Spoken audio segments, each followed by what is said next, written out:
Take her down to the jail now. I was not given the warrant. Take her down to the jail now. Why am I being arrested? Take her down to For the what? jail. What crime have I committed? Get off me. This is kidnapping. Take a seat I have a question. in this blue chair. Do I have to Sit down. Do I have the same You rights? want me to hold you in contempt? Sit down in that blue chair. Do I have to Sit down. there? One more time. Sit down.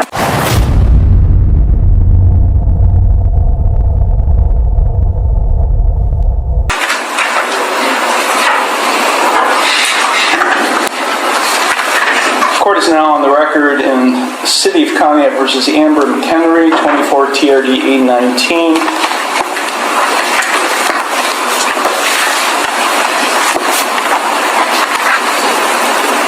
Ms. McHenry entered no plea to charges of no operator's license and expired plates, each of which is a minor misdemeanor. On December 17th, I scheduled it for a bench trial. For January 8th, Henry was given notice of that bench trial. I have a signed receipt in the file showing she got notice of that bench trial. Present on January 8th, 2025 was the law director along with a police officer. Ms. McHenry failed to appear. As a result of her failure to appear, I issued a warrant for her arrest. That was January 8th. It's now over a month later, February 11th, and Ms. McHenry is now turning herself in on the warrant. She's in the courtroom, and she is without an attorney. Ms. McHenry, why were you not here? I have a question about the case. Ms. McHenry, sit down. This is not your courtroom. Sit in that chair. I have a question about the case. That's not the case number that I had. Yes, it is, Ms. McHenry. You've got other cases pending that are set for jury trial. The original case number that I had was like TDR like 0800 something. And 24 TRD 819. 819. Okay. I was just double checking on the case number. Can you repeat your question then? No. Why were you not here on January 8th? I put in an appearance and it was rejected and struck from the record, and I was sent a letter saying that I am not who I said I was. So I have a question about that because I don't understand. This is not a discussion here. This is not a conversation. I ask a question, you respond to my question. Now, this is typical behavior for you because you're a sovereign citizen. At least you claim to be. I never claimed that. Well, your documentation that you filed, including the one you filed today that did not have a correct caption or case number on it, is indicative of that.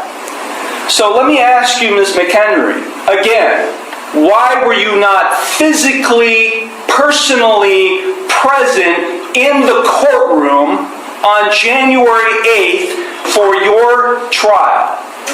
I need the oath and bonds to be put for each person acting as a public official in this case who is acting as a public servant to be put on the record. And I also require the indemnity bond, and I'm going to require the other bonds. I need the accounting. Please, for the record, let it be known that you exited. I did. I exited the courtroom and asked a police officer, probation officer. Who has the indemnity bond? Where is the bill of particulars? The Because bond I is did not receive it. the warrant is being executed. You're being taken into custody. Take her down to the jail now. I was not given the warrant. Take her down to the jail now. Why am I being arrested? Take her down to For the what? jail. What crime have I committed? Get off me. This is kidnapping. This is a false arrest. Knock it off. Stop playing. No, this is a false arrest. Nothing to get down. Just... Okay, glad. This is kidnapping. They're violating my rights, my constitutional rights. I put in... I thought the Constitution didn't apply to you. The Constitution applies to every living man and woman. Yeah. You are violating How you doing? So I went to court today for a bench warrant to deal with a bench warrant that was put out for me, allegedly because I didn't make an appearance in court, but I did turn my paperwork in for that. You're allowed to turn in paperwork. You don't have to physically go to court. Paperwork is the same thing as making an appearance. However, they struck it from the record that I made my appearance. They struck the recusal of the judge from the record, and on top of that, they sent me a letter and they stated that I wasn't who I said I was, that I am who they say I am, which when I asked questions about that, the judge yelled at me and told me he didn't have to answer any of my questions. And then when I asked for the bill of particulars and the indemnity bond, I was arrested and taken into custody and held against my will, and so that's a false arrest. But not only was that a false arrest because it's all based on fraud in the first place, but secondly, they didn't read me my rights.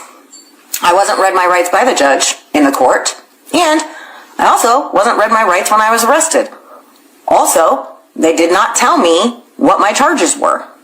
So there's that. I can't wait to get the paperwork where they tell me what they're charging me with. So this is all because of the right to travel, okay? It's all based on the right to travel freely, unencumbered, and unfettered according to the Constitution.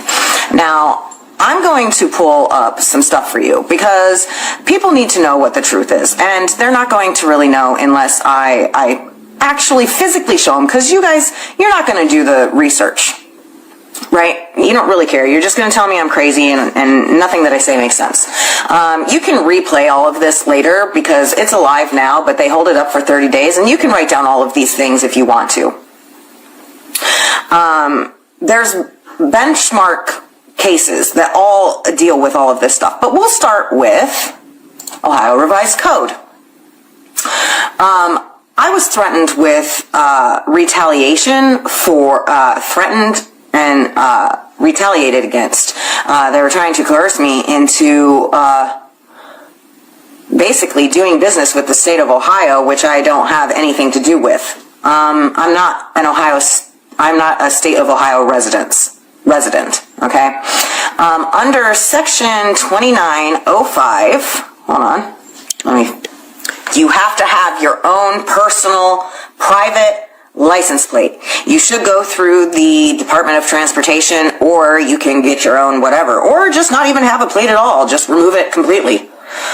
Everybody needs to be doing this. We all need to recognize this. The more people who do this and realize what their rights are, the more rights you have. Right now I'm fighting by myself. Everybody else doesn't have the guts or the balls to do it. I don't know what to tell you. It's not my fault or problem. Here you go. Other things related to the case. Service announcement for all of you. So now more people can start doing it. We need to take down Admiral Maritime Law. It's the law of the dead. I'm not dead, are you? This is my public service announcement for you. I was arrested. My friend was there with me. Her and her friend were with me. They witnessed it. Everybody that was there witnessed it. Say hi, Erica. No, I look like crap. But I have witnesses, which they'll be subpoenaed eventually, and they'll be able to confirm that my rights were violated. They didn't read me my rights. They didn't tell me my charges. It's called robbery ashore. It's called piracy. Because they're in Admiral Maritime, and I'm common law. They're pirates. And committing treason. So there's that. So, just an FYI, the government's not your friend, and they're not here for you. You have to know your rights, and you have to exercise them. I'm still learning the policy and procedure part of it, but I know the law. On the record, in the City of Pontiac versus Amber R. McHenry, case number 24 TRD 527. Court is in receipt of a pretrial report. Mr. Lewis. Thank you, Your Honor. We may have a resolution of the matter, should the court be willing to accept it, whereby the city would dismiss the fictitious plea charge at defendant's cost, and Ms. McHenry would then enter plea guilty to the two remaining charges of failure to reinstate, driving under suspension, and expired plates. The city would then recommend waiver of fines the court would deem appropriate along with the court costs of the case. Thank you. Thank you. Mr. Sayed. Thank you, Your Honor.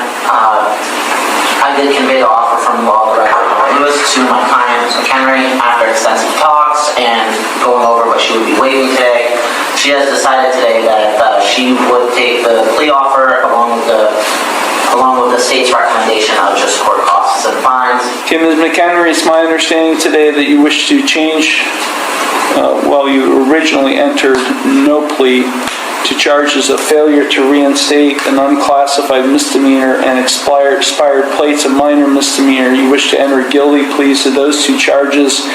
In exchange for those guilty pleas, the fourth-degree misdemeanor charge of fictitious plates would be dismissed at your cost. Is that what you would like to see happen today? I believe so. You understand by pleading guilty to those charges that you would be waiving your right to the jury trial that is currently scheduled at the end of the month, as well as all of your trial rights. We just had a trial last week, so you kind of know what a trial is like. So by pleading guilty to these two charges, you'd be waiving all of those trial rights. Is that what you wish to do? Would that put an end to litigation? Yes, it would. No. I'm sorry? Yes. Okay.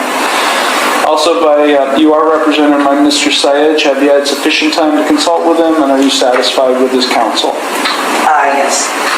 Okay. I do find that defendants' pleas of guilty to these minor and unclassified misdemeanor offenses in subcase A and B, failure to reinstate an expired plates, to be knowing, voluntary, and intelligent.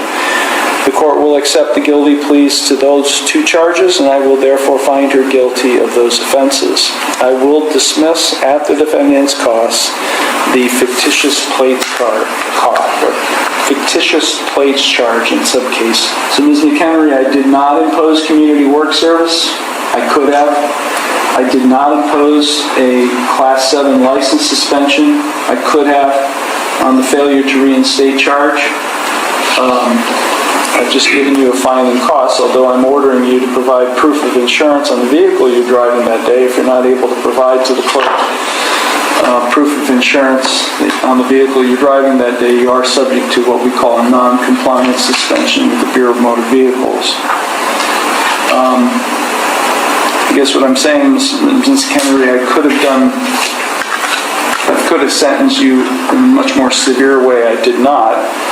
But understand that if you're back here with similar offenses and you're found guilty of those, I will impose those. What I didn't do today, I would do at a later time. You are charged with one count of no operator's license, a minor misdemeanor subject to a maximum fine of $150 plus court costs. You also are charged with one count of expired plates, also a minor misdemeanor subject to a maximum fine of $150 in court costs. I am the authorized agent to the decedent estate. I am coming in here as the settler, and I want to settle this case. I will enter no plea on your behalf to these charges. I've given you 3 plea options to plead.